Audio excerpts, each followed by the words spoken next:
जय श्रीराम. तुमच्यासोबत एक माझा अनुभव शेअर करायचा होता. तर तुम्ही कोणतीही गोष्टी घेत असाल, गाडी असो, घर असो किंवा तुमचा जॉब कोणता असो, तर जोपर्यंत तुम्ही सक्सेस होत नाही ना, जोपर्यंत तुम्हाला ते अचीव्ह होत नाही, तुम्हाला भेटत नाही, तोपर्यंत कोणालाच सांगू नका. कारण की हा माझा खूप मोठा अनुभव आहे. जे मी काही करत गेलो तो पहिलेच सांगून द्यायचो की हे करतोय ते करतोय, मग त्याचा खूप मोठा इफेक्ट पडायचा त्याच्यावरती. सहसा आता हे टूर्स अँड ट्रॅव्हल चालू करायचं होतं मला, पण साधारण वर्षभरा पहिलेच करायचं होतं, गाडीही घ्यायची होती.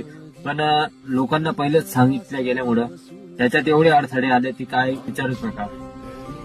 तर माझं एकच सांगणं आहे, हा माझा अनुभव आहे की तुमचं कोणतंही काम होतं, काही कोणत्या गोष्टी असतात त्या कोणालाच सांगू नका जोपर्यंत तुम्ही करत नाही तोपर्यंत.